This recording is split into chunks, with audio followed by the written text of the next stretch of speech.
There's no place to escape to. This is the last podcast. On the left. That's when the cannibalism started. What was that?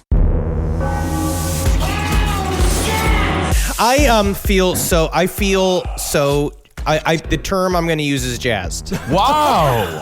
I feel energized.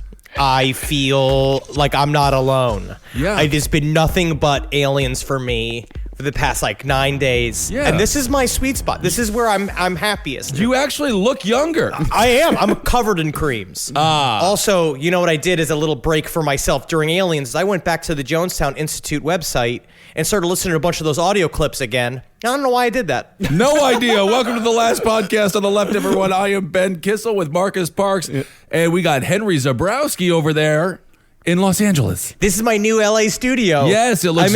I'm in a studio apartment, and the other people when I rented this place, I didn't tell them it was going to be a podcast studio. Right. And so my neighbors are going to be very surprised and maybe upset. Oh, absolutely. With hearing what comes out of here. Horrified of the new neighbor next door. We're still working on that new studio in Los Angeles, so you might notice a little echo, but I assure you, it will be all fixed up by next week. So don't stress out. Just do what I told Marcus and imagine it's already fixed. It's like it's already been fixed. Absolutely. So Henry mentioned aliens up top, and that's what we're talking about today. Thank God it's not Jonestown Part 6. We are on to which was an amazing series, by the way. And thank you for all of the unbelievable responses to that series. We've got some folks. A&E has reached out. They want your brain, Marcus. They do? Yes, they love your mind. Oh, no one told me about this. Never mind. All right, today we're going to focus on the Hudson Valley sightings. This is a big one, ladies and gentlemen. This is one of those, in terms of the world of UFOs, it is underreported for some reason. But what we're going to go into today is one of the most well-documented series of sightings that have happened in the modern time. I mean, this is modern times. What I like about this is not the 1950s. So the main Hudson Valley sightings cover a period of about 2 years from New Year's Eve 1982 until Halloween 1985. Ooh. Mostly in upstate New York, but also in Connecticut, just a short drive away from right here in New York City. Oh, I thought you were going to say the WWE headquarters. No, never them.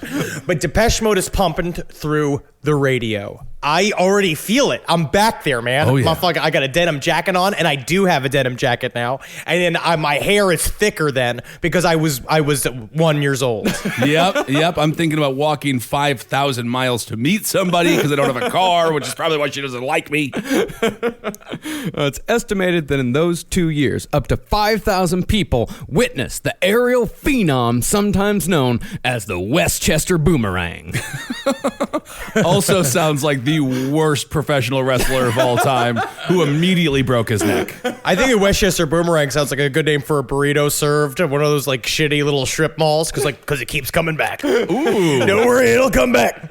And my grandparents lived in Westchester. Huh. So my horrible grandmother was a vampire, lived in Westchester. And so this shit happened in our lives, which is one thing that's very interesting about the Hudson Valley sightings is it's an hour north of New York City. Mm-hmm. Okay. Now, in contrast to terrifying UFO stories like Communion or Fire in the Sky, the Hudson Valley sightings are closer to close encounters of the third kind. All right. Which is the reference point used again and again when describing the craft scene. This is the kind one. Mm-hmm. This is a kind series of UFO sightings. One point of I think this episode is a part of what I like to do sometimes is really sit back, just stoned as all fuck. Because now what I do is I got CBD cream. And I rub CBD cream all over my back and my chest. What's CBD cream? It's the shit. It's God's love. They put in a weed. God's love's in it. And you put it all over it. It makes your whole body numb. I eat a couple of edibles. And then I smoke a fucking bowl, right? And I got this super powerful indica I got from our new shop because what's super recreational? Fuck yeah, you pieces of shit. Uh-huh. And I sit back and I roll back in my mind and I imagine these gigantic UFOs coming over, and it's fucking awesome. Expand your consciousness, you pieces. Well, and that's the difference of when you're going and studying to become a MUFON agent versus when you're studying to become a doctor. You actually have to be sober for one of those, and it's certainly not the former.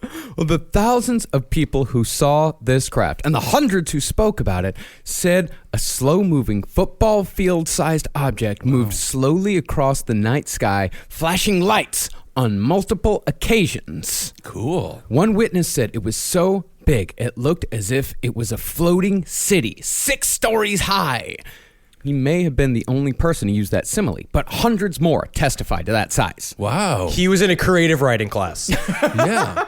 But it's true. These sightings are awe-inspiring. The people who saw them, a lot of times their lives were changed. They saw these things and it really popped their worldview open. But the thing is, it's very underreported, mainly because we're going to see it's because of the way it was handled in the years after the sightings that it discredited a lot what people were talking about. But at the time, thousands of people came out and said that, imagine that, take a football field, right, put it up in the sky, and imagine this fucking gigantic, what they said at the time, it looked like a boomerang of lights, but then there was a giant black amorphous shape that just blocked out the stars all around it, just like float up there, and that's gonna be like, what? Like, now, what the fuck?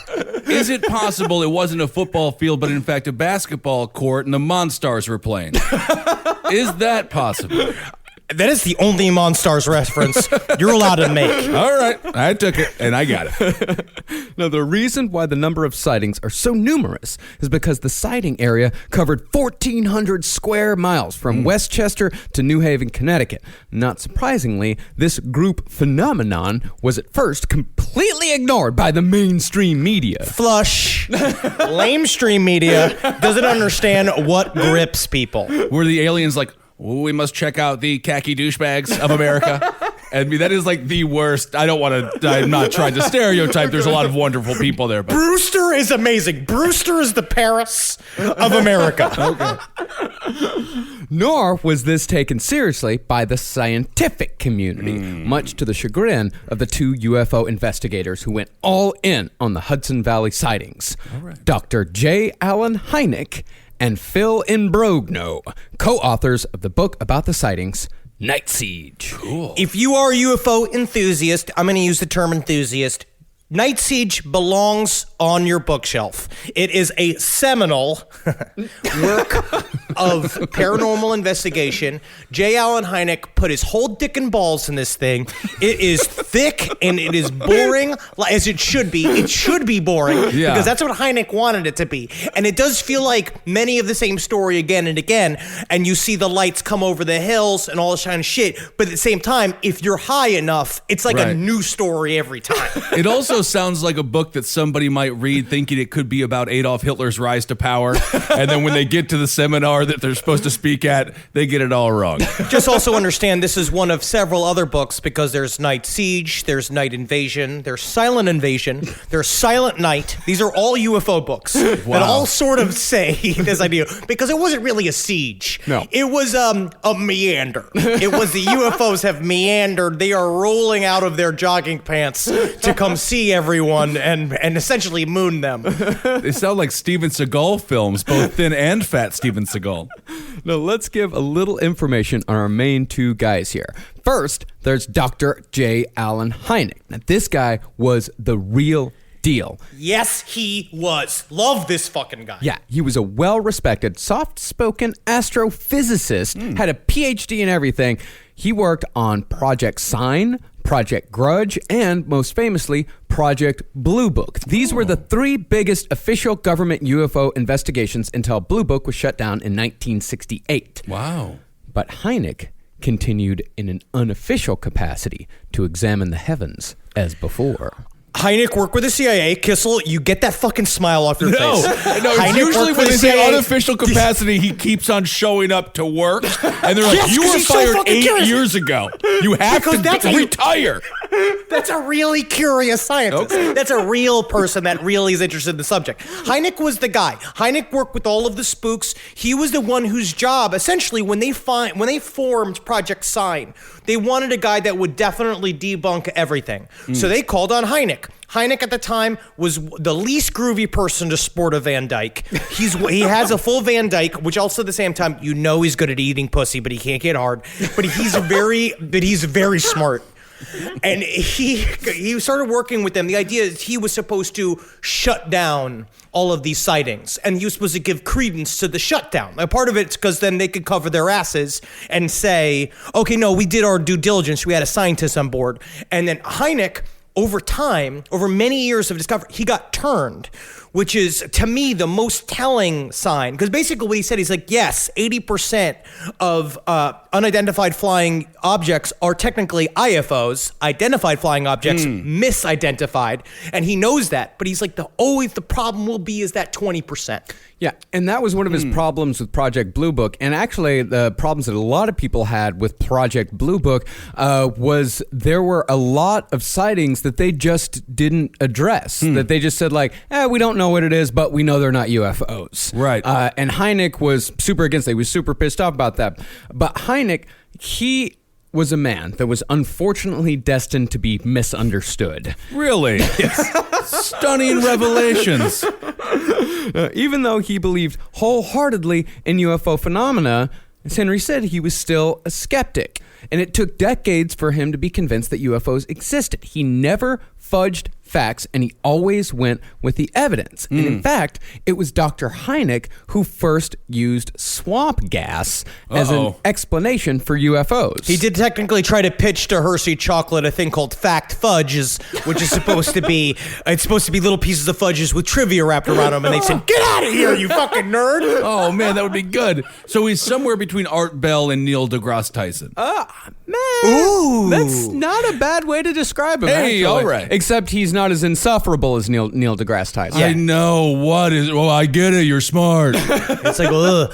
But no, Hynek was the one, he came up with fucking swamp gas. Right. And his term, what he said was the swamp gas, just to sum up, is a concept that like, the swamp farts, which is I guess true, that because plants decompose and shit and frogs fart, this is Are you just sure me you running got this with one nailed down? Listen, but the swamp bubbles come up and they ignite. Those are frog farts.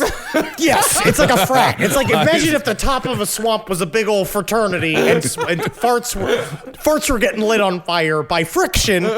Our next speaker is Henry Zabrowski. He's going to explain to the auditorium swamp gas. Henry, I'll tell you everything you need to know. The whole building's gonna collapse. But the swamp gas would ignite. And then what he said is that the pockets of it would ignite in a row, and it would look like a moving object from far away. And so he used that as the default, like, this is how we're going to explain away a bunch of UFO sightings. And after a while, I mean, he was being pressured to do this. And according to Hynek, the reason why he was being pressured to do this was specifically by the CIA. And what he said is that at the time, it's interesting because nowadays we view the reason why that they don't do disclosure about UFOs is because they're afraid of the population's reaction to the truth about UFOs. But the CIA was actually more concerned that the UFO craze would be hijacked by the communists in the 50s, and that they would use that as a way to destabilize America. Which is, if you believe that Area 51 book, because what happened was a bunch of mentally handicapped people with plastic surgery were sent over by Stalin, and that's what crashed into Roswell. And I don't know if that's true either. Yeah, there's a good doc on Area 51 on Netflix right now. Yeah. And for more on the mentally challenged people crashing in Roswell, be sure to go listen to our Roswell series. Now, the swamp gas thing specifically was created by Alan Hynek, not necessarily created, but hypothesized by Alan Hynek during a mass sighting of UFOs in Michigan. Now, what Hynek said was that a portion of the people who claimed to have seen UFOs in that incident had just seen swamp gas. The rest of the people had credibly seen a UFO. And unfortunately for Hynek, the media seized on the term swamp gas, probably because it's kind of funny. Right. And to this day, over 50 years later, people still use swamp gas as a way to derisively dismiss UFO sightings. Well, do we know what the frogs were eating? Were they eating gassy foods? I don't know. Jackie made some mushroom and barley soup last night, That'll and do it. I have been like a fucking squeeze toy. I'm like a cartoon fart machine. Hynek was a fucking like full-on nerd for a long time, but he got into some psychedelic shit. All right. Yeah, this guy was a proponent of the possibility that these visitors were not only coming from other planets, but also, more likely, from other dimensions. Yeah, Kissel. Yes. That's different. Yeah. But He had we've talked about this before. The planet outside the planet. Yeah. Now, he had a theory about something called M&M technology. Now, Henry, what is M&M technology? Well, the one thing it does is it's a computer. It's got a hard candy It's a computer that you can put in your hand and it doesn't melt. But you know what I mean? But if you suck on it, it Yeah, melts. that'll melt. That'll melt it. But seriously, it's called mental. It's called mental and machine technology. There is a book.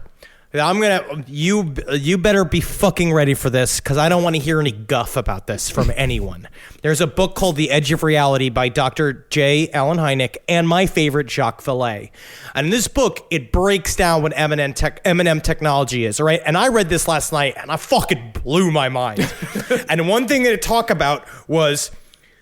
So we've already talked about. So he uses the book Flatland to explain dimensions. By the way, Shut up! again, just remind yourself, he is covered not only in the inside, but the outside with weed. He is if a weed dog could become a human being. It is the closest thing. It's like that movie, Scary Movie, when the weed becomes real and destroys Damon, one of the Wayans. That is you. No, it's like it's like the show The Low Files with Rob Lowe and his sons, and they go and they try to meet aliens and ghosts and shit, and they get a guy named Shaman Joe that comes and helps them. You got to get up to the vibration of the aliens, and a part of it's slathering yourself with numbing cream. But the book that it's called, so The Edge of Reality, breaks down the most psychedelic view of aliens, which is what they believe is the actual truth, is that it's somewhere between a psychic and physical phenomenon, which is what I've been shouting about for years. But what this says is, so like in the movie Flatland, right? Everything's flat shapes, but the triangles are in charge. But then a sphere shows up and they don't know what it is. They just see a dot and then all of a sudden it passes through them. Tick it up a notch, right? Third dimension, we're the spheres. Something past the sphere shows up. It fucking walks through your dick and balls while you're walking down the street, Kissel, and you don't even know. They're watching you. They're thinking about taking you, but their sperm is all filled with alcohol. Yeah. You're not good for their hybrid program. That's good. That's and a protector, yeah.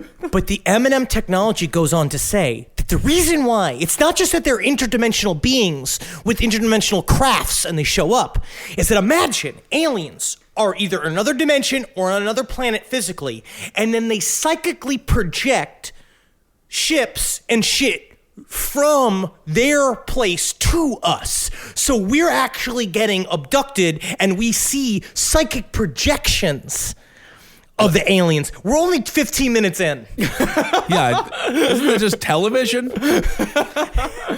Kinda, you're kind of getting it. I'm kind of getting it. He does it. All right, He describes it as television. Yeah, you're kind of getting it. So I completely misunderstood what M&M theory was all about.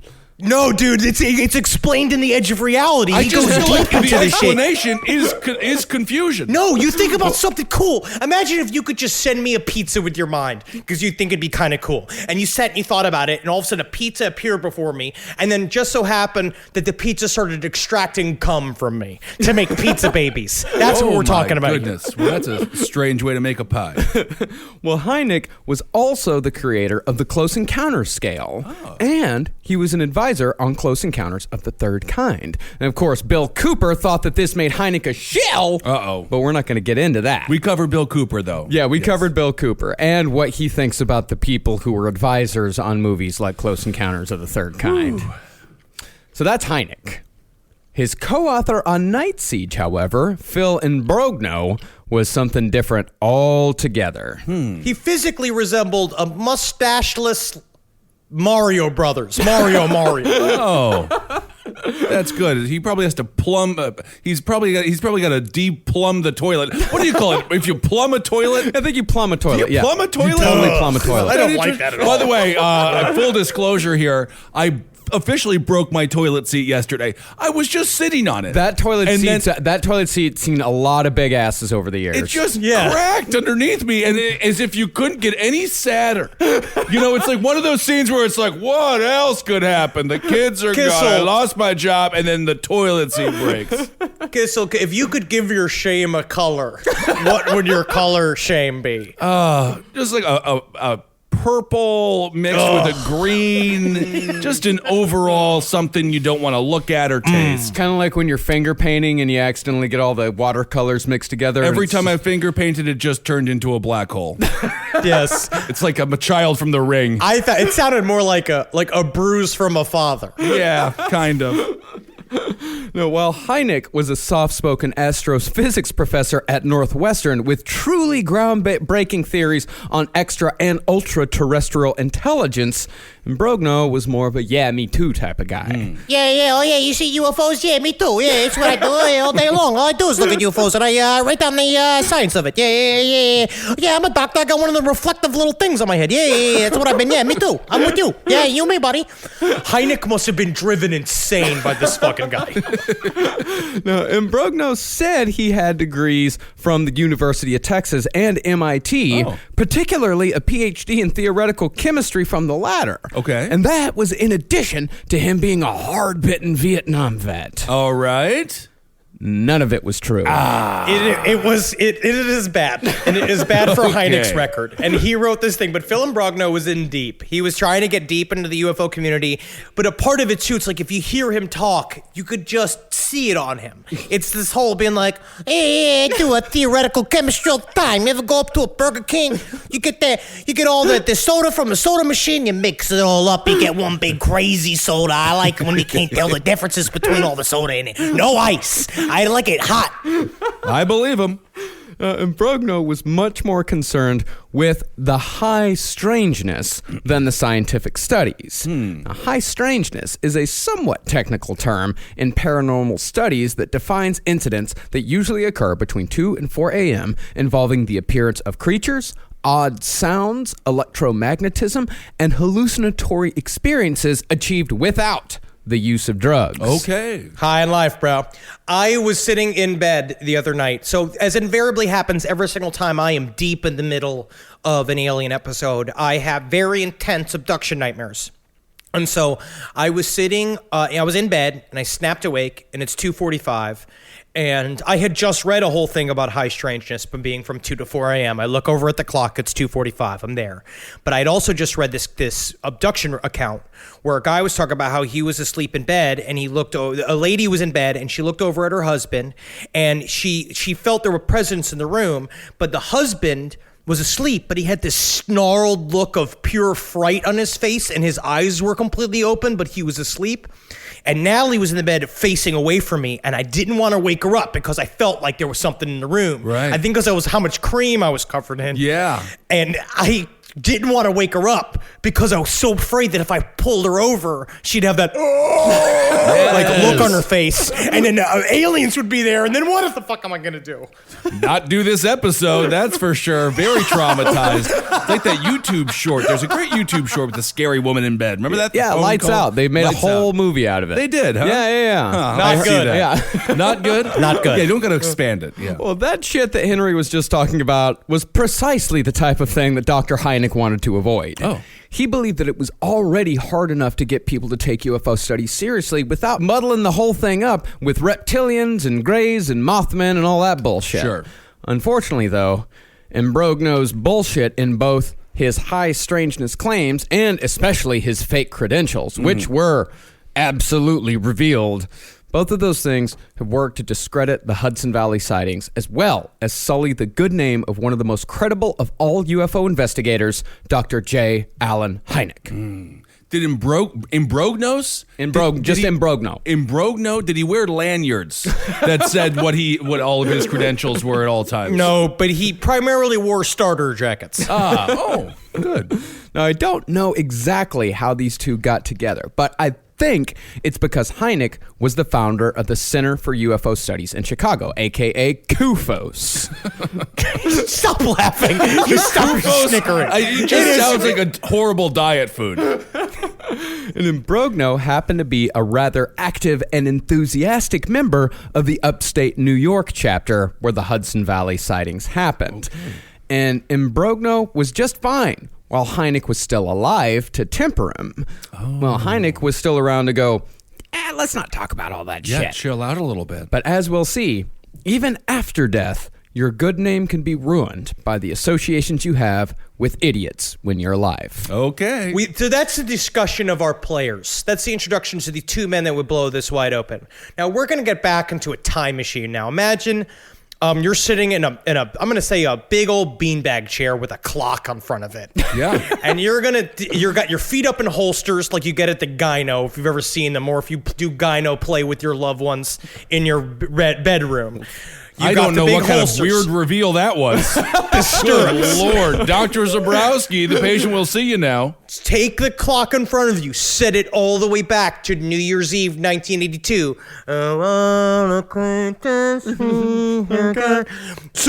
Studio. They're all happening in one go. Right. And we're going to go to the first ever Hudson Valley sighting. Okay. This occurred just before midnight, New Year's Eve, 1982. The witness was a man who was given the very impressive alias of Tony Valor. Or Tony Valor. And Tony both of them. It works both ways. Tony Valor and Tony Valor are two very different people. Yes. Yeah. Tony Valor works at a hair salon, and Tony Valor is the guy who's just mopping up at the end of the night at the hair salon because he has a made up name because of the crimes in his past. Yes, and although he is always fully clothed, never a zipper on him. He's a button guy. Everything is buttoned. Now, Valor said he saw a gigantic boomerang-shaped object hovering about 500 feet above his house, flashing colored lights. He attempted to film it, but only got the standard grainy white lights on a black sky footage that we usually get when people try to capture the image of a nighttime UFO. Right. But he wasn't the only person to see it that night. A warehouse foreman named Edwin Hansen saw it as well. He said the object shined a spotlight on his car, flooding it with light and scaring the hell out of him. But he said someone or something began communicating with him. He said, quote, I felt thoughts that weren't my own, but a kind voice telling me not to be afraid. And he's a foreman. You can trust him. He's in charge. and the whole a voice speaking in your head telling you not to be afraid, it was a very common occurrence over the next couple years and all the sightings to come. Okay. And we'll get into the whole scale, but it's actually the official definition of a close encounter. Yeah. Normally, sightings, a general sighting is something that you see scientifically. According to Hynek, it's something's got to be 1,000 feet away from you. It's like something way up distance in the sky. A close encounter is something close to you. Something within 500 feet, and then sometimes we'll have a communication with you, but we'll get to all of that. A couple of months later, on February 26th, more people had encounters with the Westchester boomerang. Most notably, a woman who gave the name of Monique O'Driscoll. Okay. This is what she said she saw as the craft moved over a frozen lake. Red and blue lights were reflecting off the ice. There were a few amber lights in between, and the one in the middle was a big amber light. 3 or 4 minutes later, the object started moving away, backing off. I got a little upset. I said to myself, Oh, please don't go. I want to look at you some more. at that split second, it stopped, made a complete turn, and then it was facing toward me. Then it started moving toward me very slowly, Henry Thomas. It sounds like an episode of like All in the Family or something. Well, remember, all this takes place in upstate New York City. Right. All this is all in Westchester. Right. So there's all just people that sound like my family. But at the same time, this fucking crazy. I can't imagine seeing, like, I try to put myself in this spot of like looking up and just seeing this huge silent object. Right. Just coming at you, and it seems to be responding to your thoughts. It's communicating with you. Okay. And again, this phenomenon was witnessed by more than one person that night. As Monique stood watching the UFO slowly move away, a car full of kids pulled up. And when Monique asked them if they'd seen the object, they said they'd been tracking it for miles, adding that nobody was going to believe what any of them had seen that night. Wow. Now, how old are the kids here? 6, 7 years old? We're talking little They're rascals? all in the car. Yeah, it's the little rascals. He stole a car. Okay. Well, that's interesting. fully You can armed. trust them. Kids don't lie. But also, think about that. It's like she's having a close encounter of the third kind, and then Stranger Things just shows up. Right. Like the whole plot of Stranger Things just walks into her life. Yeah. All right. The largest number of sightings occurred just a month later on 2 separate nights in March of 1983. On March 17th, the craft appeared in the night sky near Interstate 84. It was so visible, so large, that highway traffic stopped to a standstill as people got out of their cars to take a better look. This is hundreds of people we're talking about here. Honestly, dude, it's crazy. And there are cops that are involved, and you literally, the whole Tacoma Parkway in 84 just shut down, and cars are just pulled to the side, just all of these group of people just staring at this fucking thing hovering over them. Wow. Yeah, and about the object, a county clerk named Dennis Sant said this. It had numerous lights from end to end, red, green, and white. There seemed to be an amber light coming from it. This was in sequence, from one end of the shaft to the other. I remember saying to myself, I wish I could get a better look at it. And as I was thinking that, it made a 360 turn, swear to God, as if rotating on a wheel, stopped, and started to float in my direction. Like what it would, I imagine being like with Susan Sarandon in the room, because she is ethereal. She is. This is scary stuff. I'm going to say it. Yeah, another witness said this. It was a very large V-shaped object of very massive size. I watched it from the time it left the I-84 until the time it hovered for approximately 3 minutes, and at that point all the lights seemed to intensify. I don't know if additional lights came on or if some of the same lights got a great deal brighter, but it was maybe 3 times as bright. It illuminated the whole area.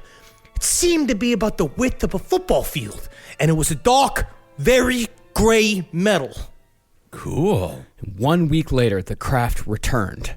Thousands of people reportedly saw the Westchester boomerang in the sky once again, this time in an area of Westchester and Putnam counties 3 miles wide and 12 miles long. So many people saw the UFO that night that the local police station switchboard was completely unavailable for emergency calls. Well, So people are getting murdered. yeah, that's There's a good day to literally rob like a bank, I churches guess. burning down, a bank is getting robbed. My It's a great goodness. idea for honestly, that's a fun idea almost for a heist movie. Right. Of all of this shit going on in the town while there's a massive UFO just slowly coasting over the city. Exactly.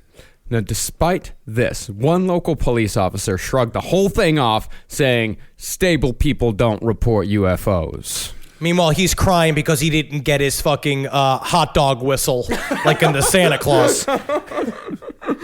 Now, since 2 groups of people 15 miles apart both saw something at the same time, it's speculated that there could have been 2 UFOs in flight the night of March 24th. Either way, the object was massive. Cool. This is what a bus driver from Carmel, New York said, a guy named Mark Galley. And you trust him with your kids. Absolutely. And bus drivers have seen some shit. Oh, absolutely. So if they're impressed by anything, Yeah. I think it's big. Oh, my God. Because they've seen people just bleed out, guys with their dick out, all sorts of. I don't know what else happens Tough on a bus. job. I try not to use it. I said to myself, I wish this thing would come back my way so I could get a better look.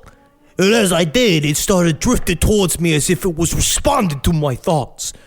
I then got back in the car and left as the UFO approached because I had the feeling it was watching me. It was as big as a football field. I hit the gas pedal and sped away. I was upset and frightened. All right. Speed 5. Yeah, That's speed 5. Get away from the UFO. The first reported sighting that night occurred at 7:30 p.m. The last came 2 hours later. It was 2 hours of sightings on one night. Now, even though the mainstream media ignored the sightings at first, the Westchester Rockland Daily Item was not so quick to let a big story slip through their fingers. And a hero comes along. They published a front page headline that read, "Hundreds claim to have seen UFO." And who should see this but a mailman in Port Chester, New York. And who should this mailman deliver mail to but Dr. J. Allen Hynek and Phil Imbrogno? Wow. Whoa. According to Imbrogno, he and his colleague were walking down the street when their mailman came up to them and yelled, Hey, did you hear about it? 100 UFOs! It's right here in the newspaper! I just feel like it was such a better time to be alive. No internet, no social media. You got your news from the mailman. who yelled it chased you down the street yelling it at you. Hey, buddy, you hear about them UFOs? Hey, come closer! It's me, your mailman! I'm just joking, I'm not gonna kill anybody. Many years until that phenomenon happens. Oh, but think about this, though. What I like, too, about these mass sightings is that so many people, the way they talk about it, they had personal interactions with the UFO. Each one of them, you see how they all said, like, I felt like I wanted to see more, and the thing turned towards me? There are many people saying this. Yeah. And I think that speaks to the psychic part of the UFO sighting phenomena, is that you're essentially morphing it by your observation on an individual basis.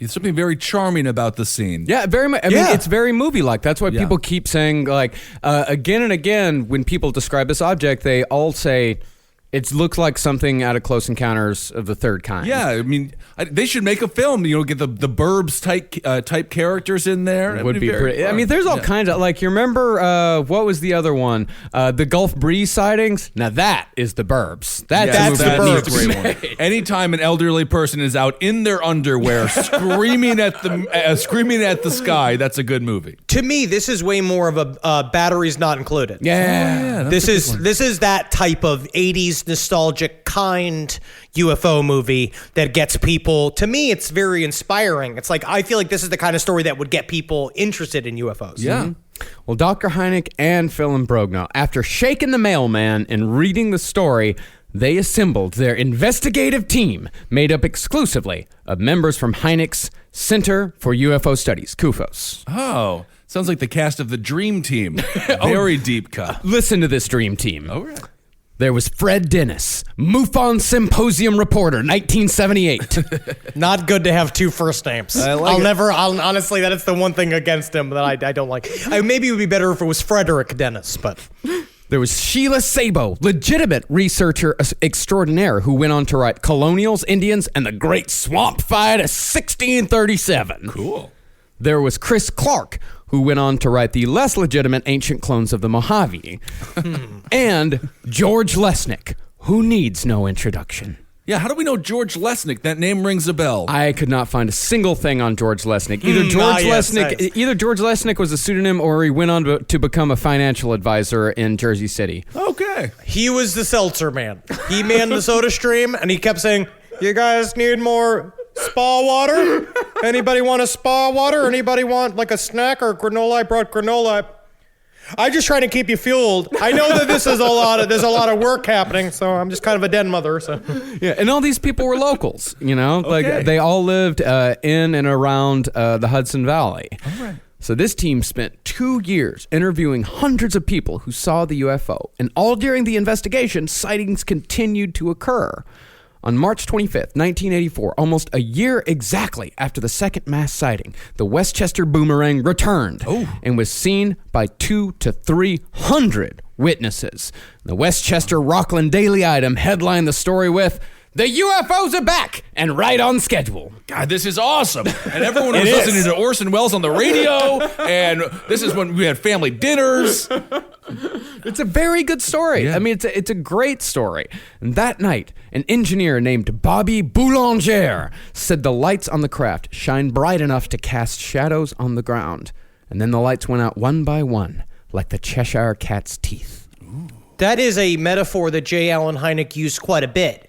There's something about that because he equates all the psychedelic movement of UFOs to be shit like that, where a thing can just appear in front of you. Like because a straight up, it's like your eyes don't recognize it. Like the old story that we've probably talked about on the show about how when the Native Americans first saw the boats show up when white people showed up. Ooh, bad day. The Spanish.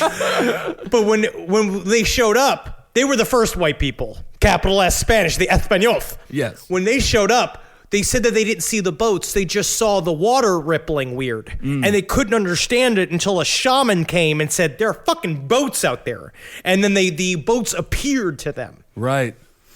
Now, on July 12th of that year, thousands more saw the craft, and they again jammed emergency lines. Wow. A law professor named Dr. Richard Long, who witnessed the whole thing, had... I mean, come on. You gotta be joking. I will not hear a single joke about my name. I lost 4 inches of my phallus in Korea. I lost 4 inches of it. Yeah. So you hippies can dance. Sometimes they shorten the word Richard to Dick, and then that would make your name, well, you got it there. No jokes about my name. Well, he witnessed the whole thing on July 12th, and he had this to say about both his and his neighbor's credibility, sir. Okay. You call me Richard, first of all. I think I'm a responsible citizen. I'm professor of law at St. John's Law School, so I'm not part of a hoax. My neighbor is a responsible citizen. He's the national vice president of one of the largest cookie companies in the United States. It does seem like when people are like, I'm a responsible citizen, they're also cleaning a gun and just like aiming it at a picture of, at this point, probably Ronald Reagan or maybe, who knows who else.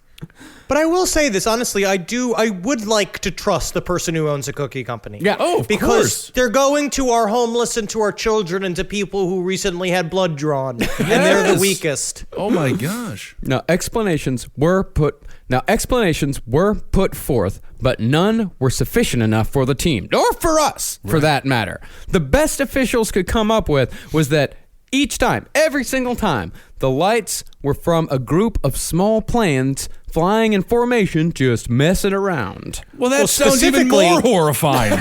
Yes. Well, they said a lot of times, they said on several nights specifically, I believe the March 24th night in particular, there was massive wind gusts. There were 30-mile-per-hour wind gusts happening. And the types of planes that they said that were being used are these things called ultralights, which are essentially lawnmowers with wings on them that kind of float. They're single-person riders, and they would not be able to stay in formation the way they did. And also, they try to blame it on planes, but the way they talked about how the lights would rotate on a wheel was like you have to be such an expert pilot to even think about doing that, and then to fly so close together, it would be very difficult. Right. And a bunch of pilots on those ultralight planes actually tried it one night. How'd they do? No one reported anything. Better or worse than Harrison Ford? Because that man cannot keep a plane in the air. It's remarkable. Well, furthermore, an actual videotape, besides the one we mentioned earlier, exists that shows that although it is not conclusively a UFO, the lights are definitely not coming from planes and almost certainly coming from one solid object. All right. And then there's the reward. The investigators offered a $1,000 reward for proof that it was all a hoax, and nobody came forward. $1,000 is a lot of money. I mean, it's a lot of money now, but like in 1985, that's a ton of money. And you would think someone would just come forward with whatever explanation for $1,000, make something up. Nothing at all. And in addition to that, people saw the craft up close, 500 feet or less, and they reported not a single noise that could have been compared to an airplane engine. Well, they said there may have been a slight hum.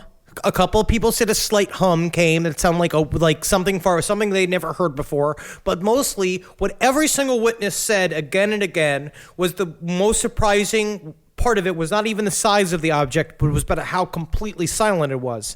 And there's also something to be said about the way the lights were shaped. They were not something they recognized. They were like soft-edged circles that kind of just appeared. And then some people saw body, like a weird thing, a structure holding the thing together that they said was like a bunch of grates and a bunch of weird little like iron bars holding it together. So we got this, what seems to be a floating prison that sounds like a Radiohead sound check. And I just feel like, yeah, you're right, Marcus. I mean, nowadays, this seems like it would light up the internet. Yeah, you'd think so. But finally, perhaps most disturbingly, craft of this description has been reported multiple times, going all the way back to 1951 in places as far away from New York as Arizona. And speaking of scary, the UFO was not just seen hovering above lakes and forests and highways. On July 24th, 1984, the craft appeared 300 feet above reactor number 3 at the Indian Point nuclear power plant just north of New York City. Woo! Now, Henry, what exactly happened here at Indian Point? Well, what it seems like it's pretty straightforward is that they sat there, it went across Hudson Valley. The video that we have from it. Do you remember the last name of the man that did the video? It was like Oschio. Yeah. He's a crazy Italian name that did the video. And the video, it's like it's pretty cool. It's pretty cool looking. It's pretty legit. Maybe I'll post it to Twitter or something so you could see it. It coasted over the parking lot of the nuclear power plant. And there are a bunch of security guards are out there just on their daily duty. We're like, what the fuck is that? They have no idea what it is. They call up the radio all the way. It goes all the way up to the top. It goes all the way to their boss, and they're like, "Well, just don't say anything. Don't acknowledge it. We're gonna watch it and see what happens." It hovered above the parking lot and then turned like on a wheel again and went right over reactor number 3, which was the only one that was active at the time. And all the alarms went off. The security system shut down. This thing is just hovering above it. Meanwhile, it's like, they're staring at this shit. And it is not confirmed, but the one guy that was talking to them said that their lead officer commanded them to fire at it, and several people shot bullets at this thing just to kind of see how it would react. And it just sat there and then floated off. Well, that'll work. Just shoot at it. But there's just a one in a long line of what seems to be aliens being obsessed with nuclear power. And there's a lot of people that believe that that's the reason why Roswell even happened, because essentially once we gained control of the atom, we started arousing intergalactic attention. Ooh. So shortly after the sighting at Indian Point, Hynek and Imbrogno got a call from a guy who claimed that he was an NSA employee working on UFOs in, again, an unofficial capacity. Essentially, he said it was his hobby. Okay. Yes, yes. But this is the one sad part about UFO investigators as a whole. They are, in a word, exceptionally gullible. Right. And so this guy just called. They're exceptionally gullible, but they always make sure in their books to talk about how not gullible they are. Not gullible they are. Like there's actually there's a story in Night Siege where the guy is saying, it's like, yeah, we got a call, we got a tip that was obviously fake. It was an obviously fake tip. So we sent our guy along. Right. They sent along a very stable genius. I'm going to say they sent George Lester. George Lester got sent. I'm going to give them the credit that they at least sent him. They sent Seltzer Boy out. But I'm pretty certain, Hynek and Imbrogno got this call from the NSA, because the one thing about Hynek is that he truly was a scientist, so he did take everything seriously. What we're going to find about Phil Imbrogno is that he loves a drama. So he was saying, like, this is going to pump up. I could see the dynamic. He's like, this is going to pump up our story. They set up this hotline, and they would advertise it. So at this point, they've set up shop in the Hudson Valley. They rented a little office. They're hanging out there. They're getting floods of calls. It's cool as fuck. It's like this little thing where they got to be in the center of all these sightings. Yeah, it's like an alien Ghostbusters. Yes, it's awesome. They were the guys. And then this guy calls and just says, I work with the NSA. Right. And they're like, tell me more. Well, I'm just immediately jumping in. Now, the NSA, a very secret program for many, many years, were they normally calling people and just letting them know who they are and why they're calling? Remember, this guy was not calling in his official capacity as an NSA agent. He just told them, like, hey, listen, want to know more about this UFO? By the way, I work for the NSA. But I'm not here as an NSA agent. I'm just a UFO enthusiast. And you can trust that I work for the NSA, judging by the crumbs in my mustache. You'll note they are oatmeal raisin. No one who wouldn't work. No one who. You have to like oatmeal raisin if you work for the government. You can also see how flat my butt has become from observing things. Now, this supposed agent, given the name James Madison by the UFO team, spoke with Imbrogno and Hynek for about an hour about the sightings on that first call. All right. And Imbrogno and Hynek said that during the conversation, they would hear a clicking noise about every 15 minutes or so, like what me and Henry used to hear when we talk about 9/11 on the phone for hours. That's right. Do you remember those easy days, those carefree days that Dogmeat and I would spend just talking about 9/11 for 2 or 3 hours at a time, and the government would listen, and then we talk about dating, and then they'd shut off. I remember that. They would absolutely, as soon as we started talking about like our dating lives and personal lives and relationships, you just heard click. Click out. Oh, we're fucking boring, you know? Oh, this is boring to you? Now, over the course of that first conversation, they learned that Madison had top security clearance and specialized in satellite intelligence, or so he said. Now, they never actually say how they found out that this person truly was an NSA agent, but they assure us in Night Siege that he was definitely, without a doubt, a member of the NSA, and definitely not a guy that was just yanking their chain. Well, they have an office. You got to believe them. They have an office and a phone line. And technically, I now have the same thing, so I'm just as legitimate. And I say that you're from the NSA, Kissel. And you have congrats. You're going to get health care. Thank you. But Hynek said he checked it out. So the problem is that I'm such a nerd for Hynek that I believed that he did make the right calls. Now, did Hynek say that he checked it out? Because I believe in Night Siege, it just says, we checked it out. God, it could have just been, God damn it, broke, no. Yeah, and God damn you, and broke, I don't know. I think they might just be taking his word for it. Yeah, they very much might be. Yeah. I'm not. They were curious, and they were having a good time. Yeah. Okay. Well, the thing is, though, they did actually meet him. See, Madison wanted to get his hands on the videotape that supposedly captured the UFO. And of course, the team wasn't going to just hand it over with no quid pro quo. Right. So they showed up to their meeting with a blank tape instead. At the meeting, in an odd house full of people that just seemed to shuffle from room to room, not acknowledging the visitors or Agent Madison himself. That's every single hipster party. No one talks to each other. Everyone is too cool to have a friend. Did you not see the tidbit that he lived with his family? Well, the tidbit, I wasn't sure if it was his family or I thought Yes. they said that it was he just lives with his weird It people. said he lived with his mother and his brother, and they showed up to this guy's house who said he worked for the NSA, which I gotta believe you're making at least 45 a year. I would think right? so. Working for the NSA, and so he's living in with his mom's basement. And I'd like to think that Alan Hynek twitched his Van Dyke a little bit. Was like, I think we've made a mistake. Yeah. Especially when he brings out the ginger snaps that his mom just made. So he's living like the bodyguard for Tanya Harding, just in the basement of his he is. parents' house. He is. No, you taped over my favorite episode. Yeah, and the guy actually took them out to the back porch for a little more privacy. And they talked about... Shut up, Mom. I'm having a Shut conversation. up, Mom. I'm trying to talk to UFOs with my new UFO friends. You guys want a Fanta? I hate when my mom listens to my meetings with my UFO friends. The team sat down with him in the backyard and told Madison that they couldn't turn over the tape without an assurance of information exchange. And then Madison responded with this. You know, Phil, the government has done away with people for a lot less. Yeah, hint, hint. Yeah. You're threatening to kill me? No, I'm threatening to give you some Diet Coke, and the aspartame eventually will give you cancer. The long con.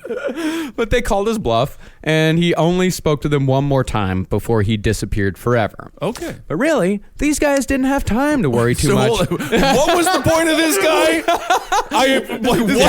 There is no point. There is no point. There's no point to this guy. Okay. Yeah. But really, these guys, they didn't have time to worry about a federal agent threatening to kill him. because they had an event to plan. It was the big night. It was the big night, Marcus.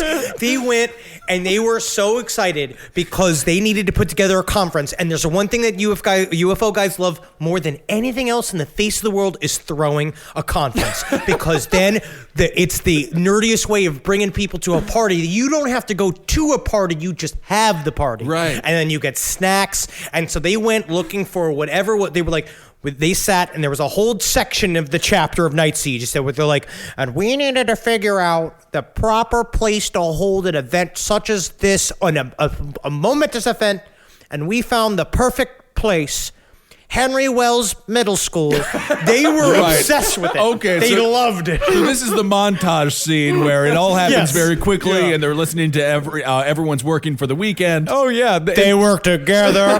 Come on, let's work together. Saying like welcome aliens in a big like sign up top and putting out ginger snaps. They got the recipe from James Madison. So this is actually at a middle school. It's at a 500-seat auditorium in a middle school in Brewster, New York. And this, actually doing this whole conference thing, it turned out to be the right move because now the press had an actual event to cover rather than just people saying, hey, I saw something.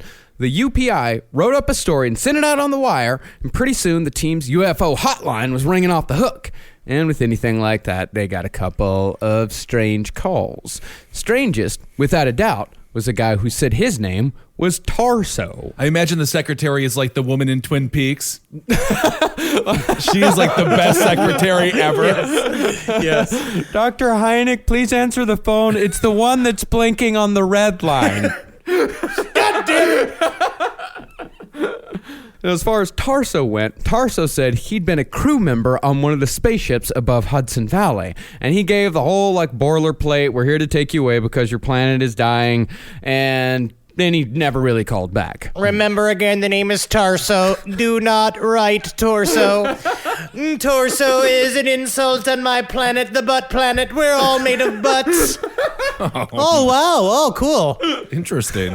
Another guy who just called himself the Alien said there was going to be a sighting that night. That is the least creative human being on Earth. Oh, hey, what's going on? UFO line? What's going on? Hey, man. Hey, you record sightings and shit? That's what you do? Yeah. Yeah, my name's the Alien. Shut up, Greg, shut up. It's gonna be an alien sighting tonight. You check it out, you fucking idiot. Wow. Well, the thing was that he said there was going to be an alien sighting that night in Danbury, Connecticut, and there was. Whoa. There totally was that night.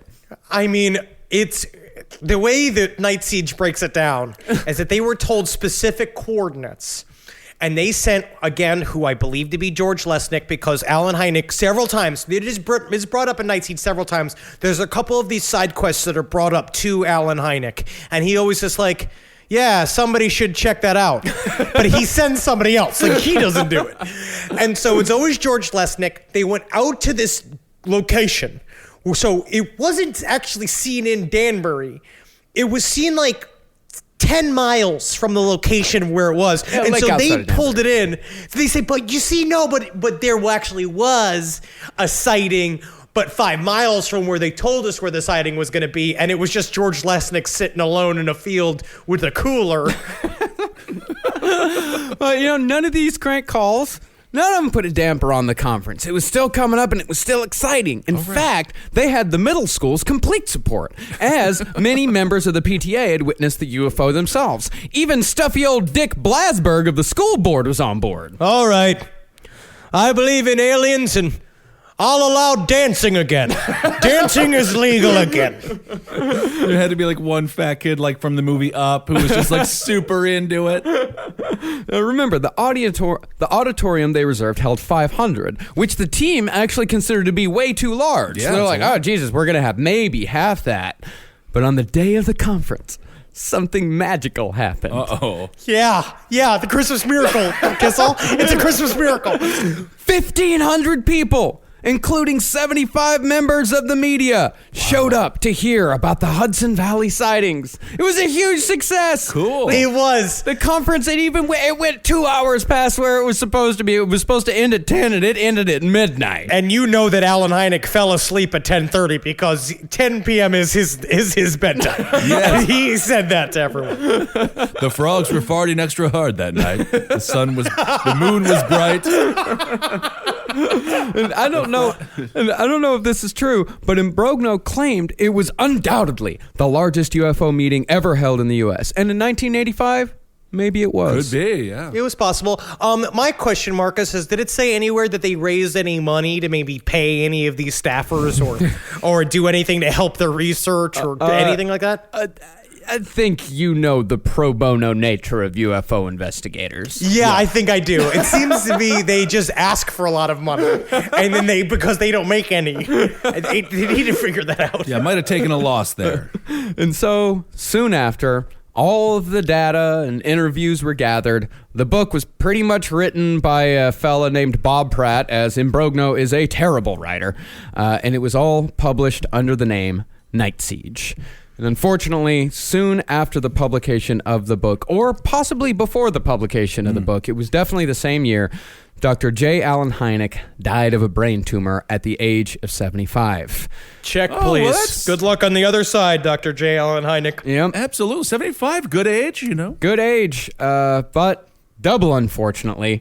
Phil Imbrogno, now given legitimacy by working with Dr. Hynek and having a book with his name right next to one of the most respected UFO researchers in history, figured it was his time to shine. All right. Now, that's the thing about legacy. And I think we're learning a lot about that as a country right now in terms of, like, when someone takes over another previous person's job and they can just fuck it all. Just do whatever the fuck it is that they want with it. Just run wild with it. Yeah. That is what Phil Imbrogno did. Phil Imbrogno cherry-picked a couple of ideas that Hynek, after decades of research and talking to some of the smartest people in the world, working with the government, shit that he was still just playing with. Like, the book, The Edge of Reality, plays with some of the most fucking highbrow, ridiculous philosophical ideas, and then he gave it to the Bob Hoskins-shaped Phil Imbrogno to just do whatever the fuck he was going to do. Henry, I got to ask you, whenever you mention the book, The Edge of Reality, are you contractually obligated to hold it? Because it's an audio medium, and every time he mentions it, he makes sure to present it to Marcus and I, just so we know that he has the book, he has thumbed through the book, and he intends to read it further.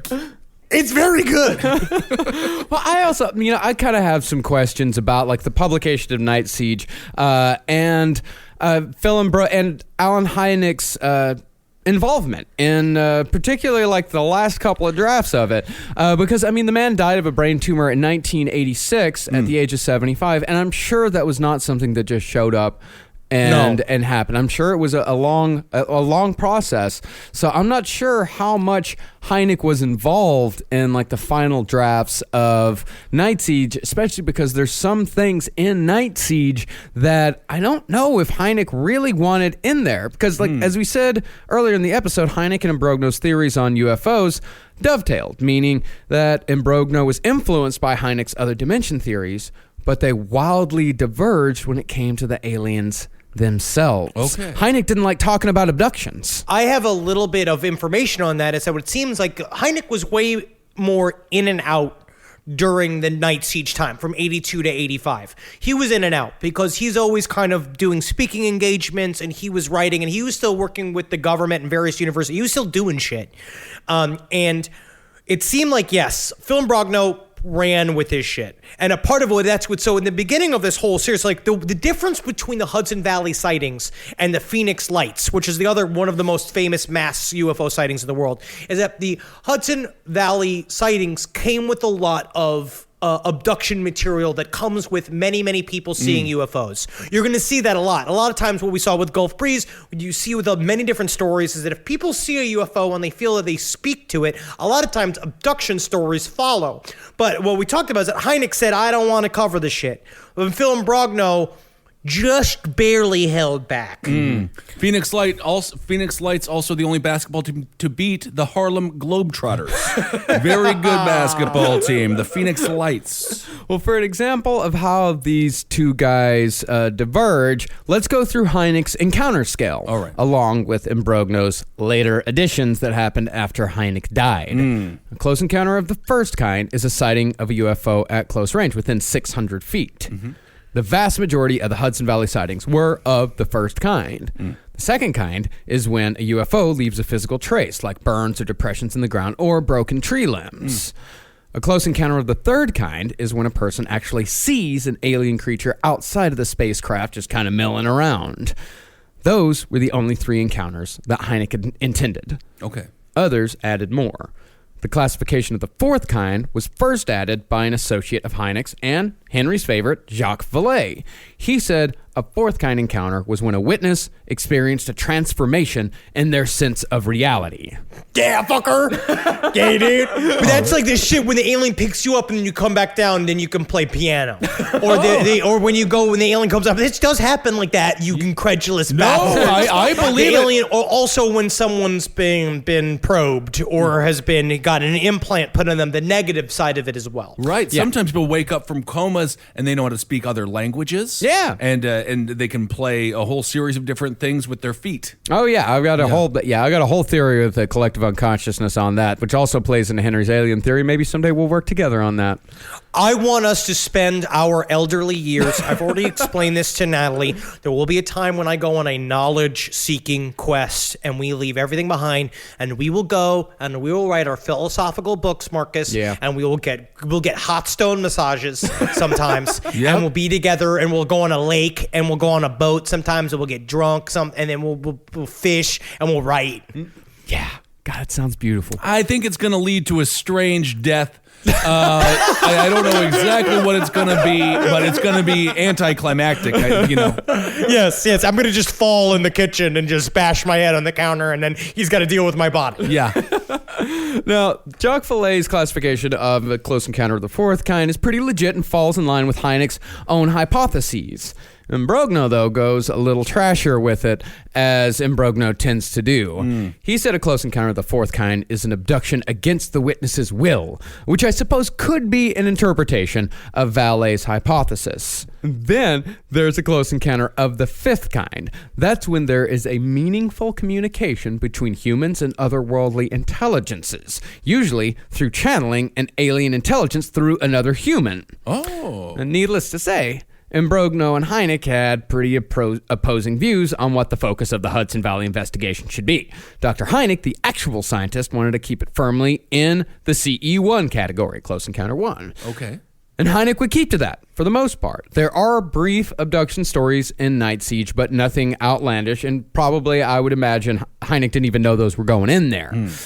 After Hynek died, though, Imbrogno would skip CE2, blow right through CE3 and 4, and plant himself personally right in the middle of a CE5. Oh, my goodness. Loves a drama. Loves drama. Now, 10 years after the publication of Night Siege, Phil Imbrogno published a book with a woman named Marianne Horrigan called Close Encounters of the Fifth Kind. It is chock full of wacky bullshit concerning Hudson Valley, in addition to a whole lot else, which we will now get into. She should have also had an 80s sitcom called Here Again, Horrigan. All about how she's back in her own small town. Former sex worker, now she's living in the suburbs. I'd watch it. Starring Brooke Shields. So this is a thing I'll say too. Now, as a UFO enthusiast myself, yeah, I read Night Siege. And yeah, it's impressive because it's scientific and it's dry. And I'm holding up the book so that they could see that I brought it to the new studio. But yes, I mean, of course, have it on your bookshelf. It's necessary. But if you're actually a UFO enthusiast, you will purchase Contact of the Fifth Kind by Phil Imbrogno. And you will attempt to digest this because that is your burden. Another that book is put that you're on holding you. up. Wow. Yes. But that is your burden as a UFO enthusiast. You have to buy and read these things and come to understand that some of it's very interesting and very cool. I think the abduction stuff in Contact of the Fifth Kind is pretty legit. I believe in the abduction scenario. I think what they say, because in order to admit it, you'd have to be, it's pretty embarrassing to say, oh, this shit's happening to you, and the way that it does happen to people. But it's also, the last 40 pages of this book are about him spelunking with this woman in a cave. We'll get to it, but it is nonsense. So the first Hudson Valley abduction that is covered in Contact of the Fifth Kind happened in 1984 at the height of the UFO sightings, when a computer programmer named Bill, as he's called, was driving home from work late one night. While driving down a desolate road near Stormville, New York, the Westchester Boomerang settled over Bill's car. Bill said when he looked up, the craft looked like a Star Wars Star Destroyer. Triangular, with a whole mess of grids, portals, and lights underneath. He also said that when he was driving, he drove and he saw this thing pass over, and he was like, okay, whatever. I don't know what the fuck that was. I'm not gonna pay attention to it. He kept driving. Then all of a sudden, he was on a part of the road that he didn't recognize, and there was a big plot of land next to him that used to always be empty. He used to drive back and forth across it all the time. And he said what he saw was a gigantic triangle-shaped shadow, which is, to me, in my mind, kind of like David Lynch. It's very Lynchy horror imagery. And this shit was freaky as fuck. It fucking hovered above the thing. It's like, imagine just seeing you're just seeing a shadow, just like hanging out there, and it's living and moving. And then it passes over the car, and then he just wakes up.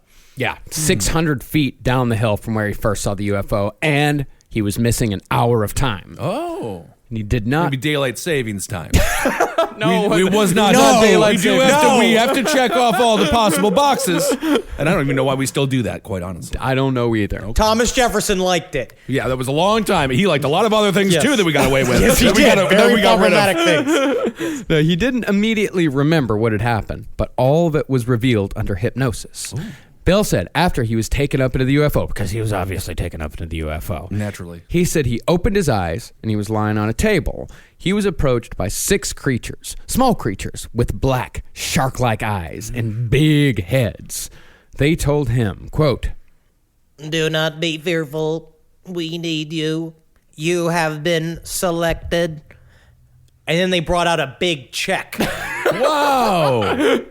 Publishers Clearinghouse Alien Edition. It's never good to be selected. Very rarely. NBA drafts, NFL drafts, any kind of sports draft. Other than that, it's jury duty, alien abductions, or, just... further security checks. Yes. Yeah. Now, one of these aliens began moving a device that looked like a dustbuster up and down next to Bill's head. Up and down, up and down, up and down. And the more the alien moved the device, the more Bill's head painfully vibrated. Up and down, up and down, up and down. My brain! What are you doing to me? What are you doing here? You've been selected. This is fun. This is fun for us. When Bill protested, actually, they kind of did say that. They said they had a right to do whatever they wanted. And besides, nobody was really getting hurt. That's a dustbuster. Yeah. And that's when Bill's alien adventures came to a close. Odd thing is, though, that road should not have been as desolate as it was. It wasn't a super busy road, but, people still drove it pretty often. And Brogno said that a quote-unquote motorist whom he had talked to, who regularly drove that stretch of road, said he remembered that night. And you can tell the difference between someone who just drives a car and a quote-unquote motorist is it has to be a Bentley. You drive with gloves. Right. You have those round driving glasses and those newsboy hats. And you have to have no destination. No, you're just cruising. You're just cruising. You're just cruising. You That's have no it. family. You live in that car. Right. Now, the motorist said the road had been blocked off on each side by men in hard hats and yellow clothing. Was it just a coincidence? Were these aliens making sure Bill was alone? Or were they colluders? Collusion! Okay. We just don't know. Construction We workers. don't We know. just don't know. We don't know. No. Okay. No, we don't know. Maybe some potholes on the road that had to be fixed? we don't know. We don't know. We just don't already know. said that we do not know. We don't know. We Okay. just don't know. Hard hats leads me to believe they might be working construction. We don't just know. don't speed. It's a double. So maybe No that's say. double We fine, do not but- know. Okay. A couple months after that, there was another incident involving a car. A man named Sean and his girlfriend, Sally, were driving to Mahopac on Route 6 following a party at a friend's house. Sean It's probably like Mahopac or some weird upstate New York pronunciation because all of the Native American towns are like Mahakabaka, Yeah. where they all say, and you just don't know how you pronounce it. Massapequa. Yeah. And probably someone's going to say, yeah, actually, it's Massapequa. Wisconsin has a lot of Native American towns as well. Yeah? Yes. How do you do with them? You say it. No, with- but with how respect. are you with them? Milwaukee, Chippewa Falls, Mohegan Sun. I know all of them. That's not. Is that a town It's a from casino. Wisconsin? Mohegan Sun? Oh. Now, Sean pulled over to investigate what he thought was a small grass fire. But it turned out it was actually a kind of lure laid out by the aliens lurking in the darkness. Gotcha, bitch. And Sean got out of the car to look at the strange light, but was soon beset upon by a whole gang of creatures. Honestly, though, it's kind of fun. He goes out there because, again, as you hear a lot of abduction scenarios, he was strangely drawn to this thing, and his girlfriend the whole time's like, "Why are you pulling over? Why are you pulling over?" And he's like, "Shut up, damn it! I'm doing something curious. I'm being curious." I think Sally He might have a drives good point. Sally was correct. And so he goes over there and straight up looking at this fire, and all of a sudden, these creatures just come out of the fucking woods. Yeah. That's awesome. Yeah, and he ran back to the car and told his girlfriend to lock the doors and hide in the back seat under a blanket. The aliens followed him and tried to open the door by passing their hands in front of the window glass. That didn't work because Idiots. apparently car handles were beyond their intellectual grasp. Dude, no, though, they're fucking psychic projections. That's what sort of makes sense to me now, is that they're somewhere else and they're kind of dealing in a weird, like, haze of, like, where are we right now? And they couldn't understand what cars were. They tried scaring Sean out of the car by projecting terrifying images of the car being on fire in his mind. Car's on fire, get out! Right. But Sean did not budge. All Sean knew, he said, was that they were not there for him. They were there for Sally. Oh, no. Sean said the only thing he could think to do was yell at them, "She's already had a hysterectomy!" You don't know why he yelled that? He has no clue. I, for some reason, imagine this is not the first time that this has happened, that he screamed she's already had a hysterectomy in several other inappropriate scenarios. But she hadn't had a hysterectomy. Oh, she hadn't. No, he just yelled that. Oh. Because he thought it would make them go away. Okay. But the next thing they knew, they were still in their car, but the sun was coming up. Hours had been missing. And the couple didn't really talk about it to each other. And a week later, they broke up. It's hard to make things last. Sally left the area completely, and Sean refused to undergo hypnosis, so the rest of the story is a mystery. All right. Wow. Well, hopefully It was a good one. That is a good It one. was a good one. Now- Yeah, she got the fuck out of there. Yeah. Now, at this point, Contact of the Fifth Kind jumps on a bit of a tangent when it comes to Hudson Valley. The book itself is not fully about Hudson Valley anyway, but rather a whole mess of subjects. Okay. So He fools us.